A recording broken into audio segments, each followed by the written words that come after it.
este conselho nos permitiu trocar novamente com o presidente Zelensky. Falei com ele ontem com o presidente Trump. Manifestamos novamente nosso empenho.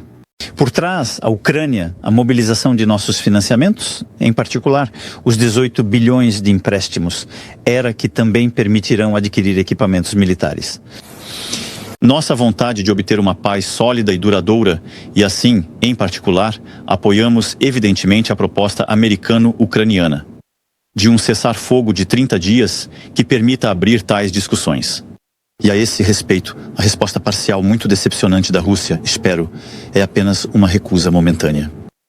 De qualquer forma, ela disse algo que temos dito há vários meses, que a Rússia não tem sinceramente o desejo de paz neste estágio.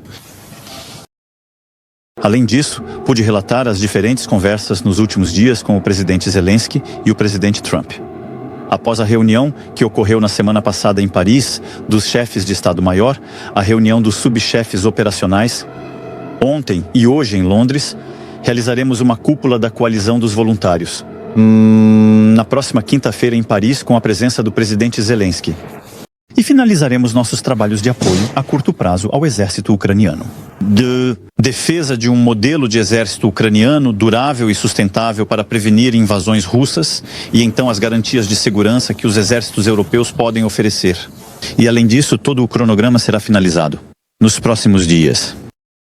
Além disso, operacionalizamos, se posso dizer, nossas decisões em matéria de defesa. A Comissão Europeia lançou ontem um livro branco que me parece responder completamente aos objetivos do momento, com compromissos fortes e instrumentos úteis.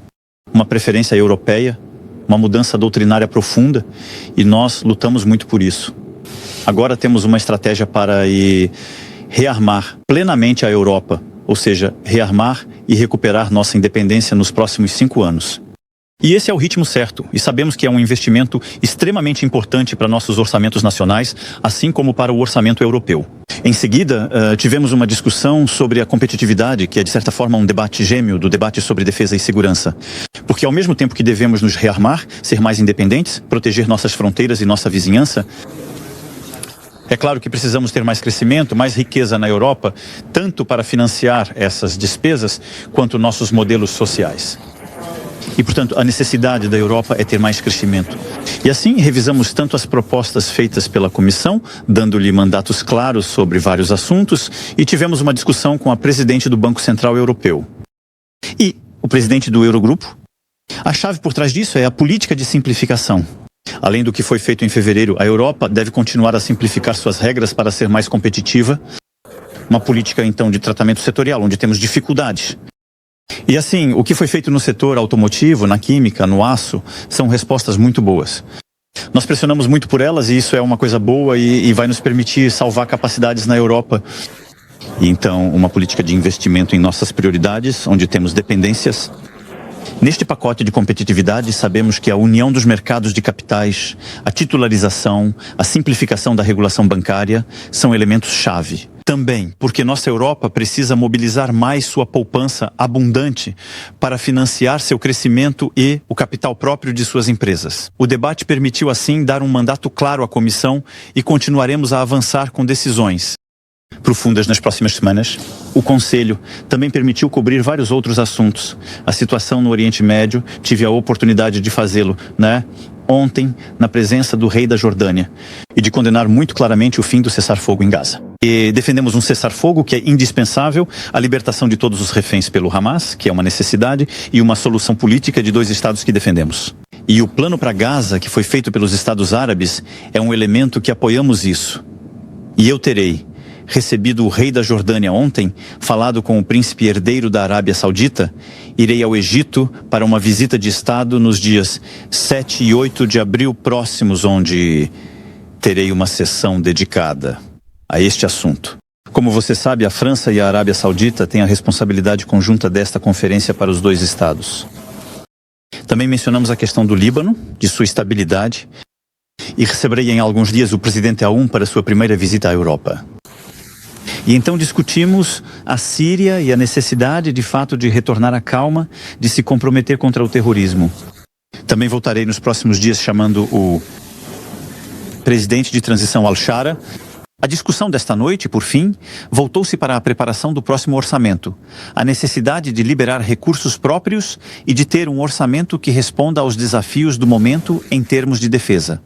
Em termos de inteligência artificial e tecnologia e em termos de transição climática, tantos assuntos que vão exigir, de certa forma, um orçamento cuja dimensão deve ser completamente revista e as prioridades repensadas.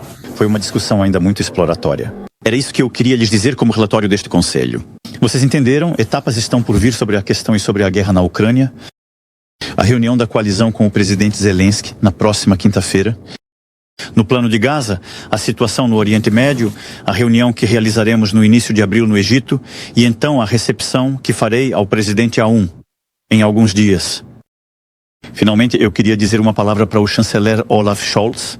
Foi o seu último conselho hoje e tivemos a oportunidade de saudá-lo, de agradecê-lo. Eu gostaria de dizer uma palavra pessoal para o chanceler Scholz, que durante esses anos foi um companheiro.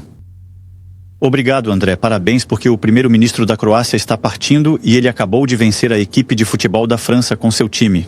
E você pode ir. E então essa é a única má notícia, por assim dizer, do dia. Perdemos no futebol? Mas eu gostaria de mencionar Olaf Scholz, que é um parceiro muito valioso.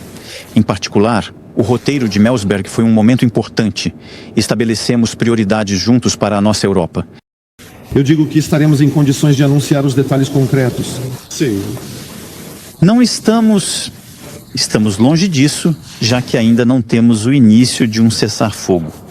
Mas o objetivo para mim, eu digo, é primeiro que haja um compromisso claro sobre os apoios de curto prazo à Ucrânia, que é a prioridade militar, mas que na verdade o que invertemos nos últimos 10 dias, porque lembre-se, há apenas 15 dias, os americanos cessaram seu apoio de muito curto prazo.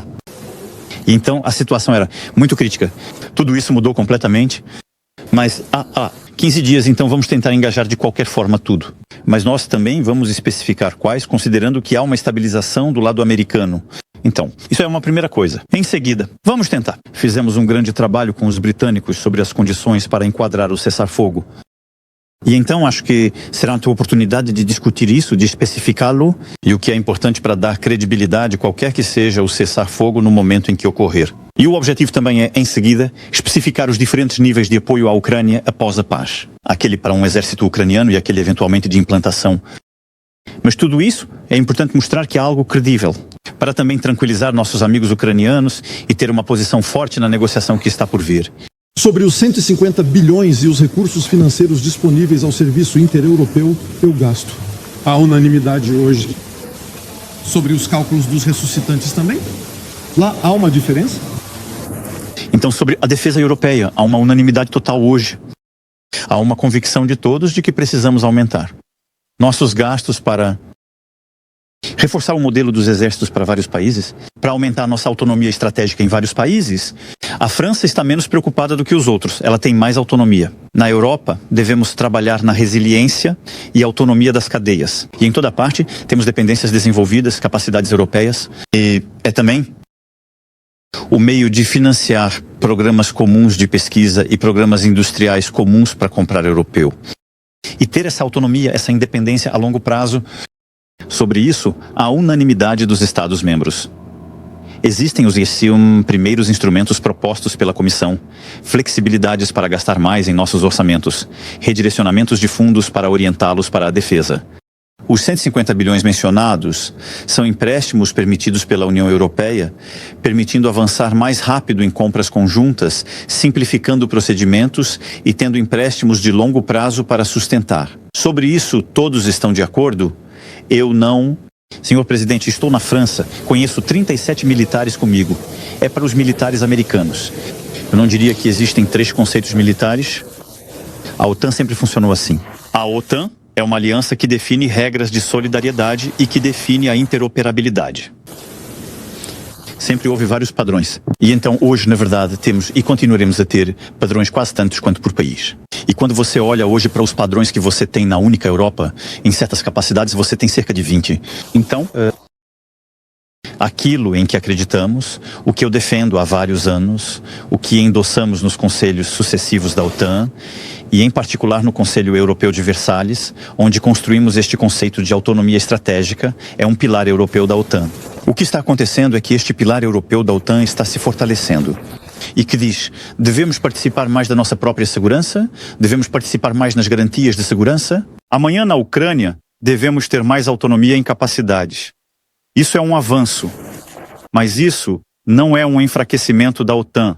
O pilar europeu da OTAN é simplesmente, no fundo, uma melhor distribuição do fardo e é reconhecer que os europeus devem fazer mais por si mesmos.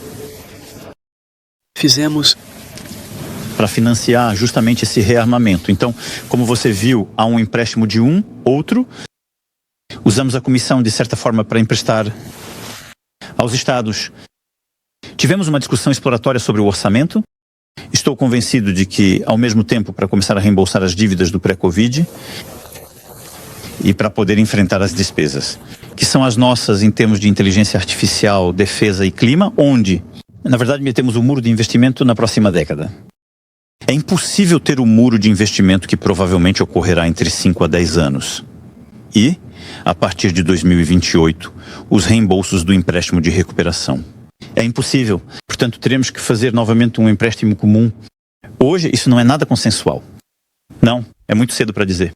E ele está em suas discussões de coalizão. Tive várias discussões com o futuro chanceler. Se formos para um instrumento, é aí que criamos conflitos. É claro que esse é um debate que surgirá muito em breve.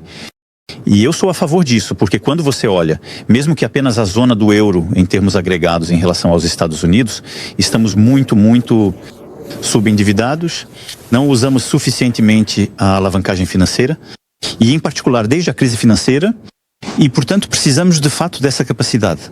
E se não fizermos isso, de certa forma estaremos aceitando que haja uma alocação dos fatores que ocorra muito mais do lado americano. E hoje o problema da Europa é o seu crescimento.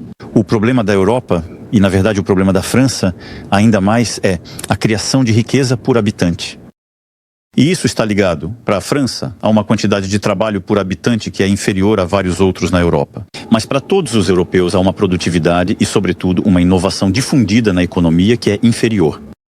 E isso é o fato de que os americanos tiveram no setor telecomunicações, da informática e do que antes chamávamos de novas tecnologias da informação, que se desenvolveu muito mais. E, portanto, todo o setor de tecnologia que se difundiu muito mais com investimentos massivos, muito mais fortes. É por isso que estamos redirecionando nossos financiamentos públicos, mas também estamos fazendo a união dos mercados de capitais para ter esse investimento. Obrigado a você.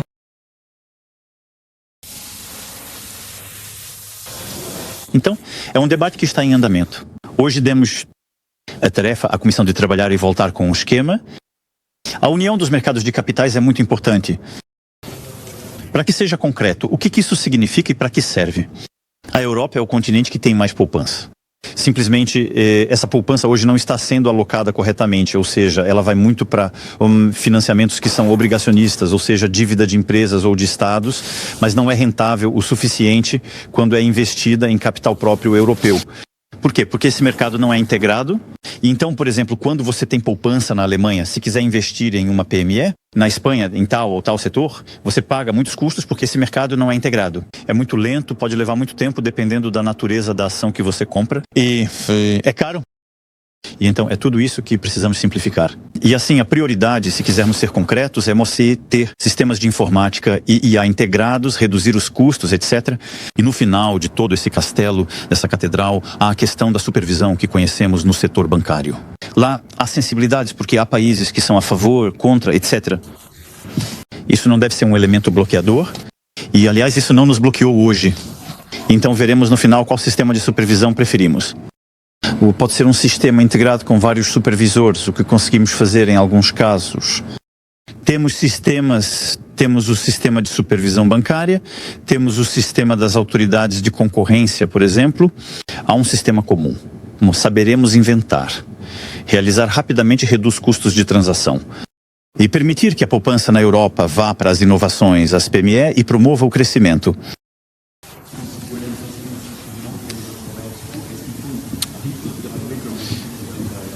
Então eu me resguardarei primeiro, porque nosso desejo é que Bolin Sensal possa ser tratado, liberado, ir para onde ele quiser ir.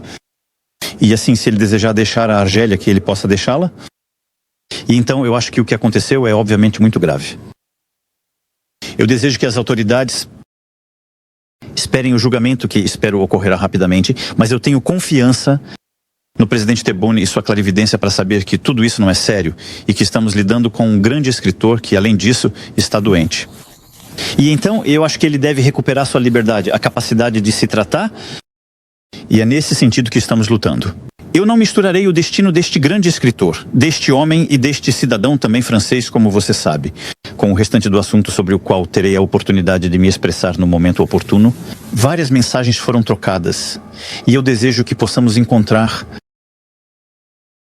uma solução rápida para esta situação, que é uma situação humanitária e de dignidade para todos.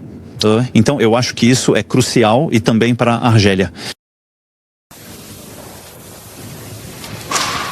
Se o dossiê da Ucrânia é a garantia de segurança proposta pela Ucrânia, não há discussão, nem mesmo sobre a paz. Há uma discussão entre EUA e Rússia. E, se estou bem informado, a Rússia invadiu a Ucrânia e a Ucrânia não está à mesa. Quando Ucrânia e Rússia conversarem e Rússia prometer cessar fogo, veremos garantias de segurança. É legítimo, então, que a Ucrânia, um país soberano, possa definir o que precisa para garantir sua segurança. Vamos colocar as coisas em ordem, não aceitar demandas excessivas e provocações. O decreto tomado hoje pela Rússia, adversária, mostrou incapacidade de manter palavra e agressividade no plano militar e político. Será que a França está com dificuldade em lidar com as memórias? Você está pensando em controlar a OTAN sob bandeira europeia? Não se trata de assumir o controle. Há um secretário-geral, uma aliança. É preciso reforçar o pilar europeu. Na EUA, vontade de evolução. Não a cada dia basta. É apenas o suficiente. Primeiro, vamos nos equipar. Vamos nos armar. Construir uma verdadeira dissuasão europeia para garantir a paz na Europa, que é nosso objetivo. Você tem os meios para ir rápido o suficiente? Ouça, eu acredito que a Europa nunca foi tão rápida quanto nas últimas semanas. E eu me congratulo por isso. Poderíamos ter começado mais cedo? Como faz 7 anos que eu proponho isso e 3 anos que o aprovamos, a resposta seria sim. É preciso digerir a história. Eu acho que não me surpreende o que aconteceu. Há uma Europa dos países bálticos e do leste que desconfiava da Europa do oeste, com segurança em relações transatlânticas, acreditando na segurança dos Himalaias. Inquestionável. Muitas cartas. E o importante é avançar agora, que realmente temos um alinhamento de convicções. Então, eu não vou lamentar poderíamos ter ido mais rápido ou não. Eu não sei. Nunca fomos tão rápidos sobre isso. E temos a capacidade de fazê-lo. Porque ainda temos esse poder de fogo econômico.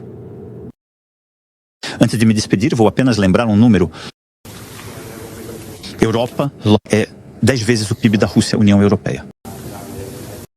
Quando falamos do PIB mundial, a Rússia representa menos de 2% do PIB mundial. A Europa é quase 20%. Então sabemos fazer se nos dermos os meios. A questão é, nós, todos os europeus, nos dizermos, estamos no fim de um período em que tivemos os dividendos da paz, podíamos esquecer de investir na defesa, podíamos dizer, é o comércio suave que vai resolver o mundo. Tudo isso está sendo abalado. Na verdade, desde a Covid, vocês veem bem, todas as certezas sobre as quais vivíamos estão sendo abaladas. O mundo pode se fechar de um dia para o outro. Nossas dependências estratégicas podem ser mortais. As certezas de fornecimento de nossos recursos podem parar de um dia para o outro, como vivemos com a Rússia. E os mercados, que acreditávamos sempre abertos, podem se fechar, como vivemos com a China. E os apoios políticos e militares que acreditávamos, de certa forma, alguns para sempre, estão sendo reavaliados. E assim, a Europa é abalada em seus fundamentos. E é isso que faz com que o momento que estamos compartilhando seja o momento em que a Europa precisa dar esse salto, pensar e agir como uma potência. O que ela nunca foi, porque nunca lhe foi pedido para ser isso. A Europa foi uma comunidade para evitar fazer guerra e colocar recursos em comum. E depois foi um mercado único, que visava permitir mais força para evitar a guerra civil. Mas ela nunca construiu instrumentos de poder. Ela está começando a fazê-lo. Estamos fazendo rápido. Manter a unidade, ter a vontade e ir o mais rápido possível. Como convencer o presidente do TRU a aceitar uma mesa quando a questão do gás é sombria? Pergunte a ele. Eu não estou dele. De certa forma, felizmente. Mas...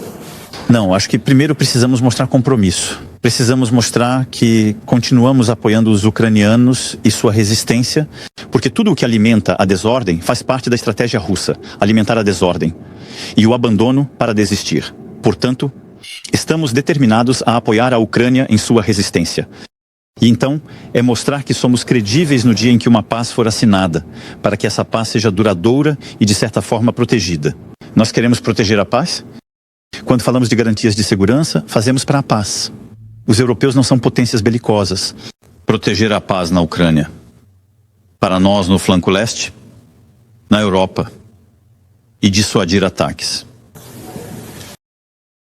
Se formos credíveis nessa abordagem, acho que é um forte incentivo para o presidente Putin, que é um homem que pensa. Tive a oportunidade de perceber isso pela conversa que tive com ele.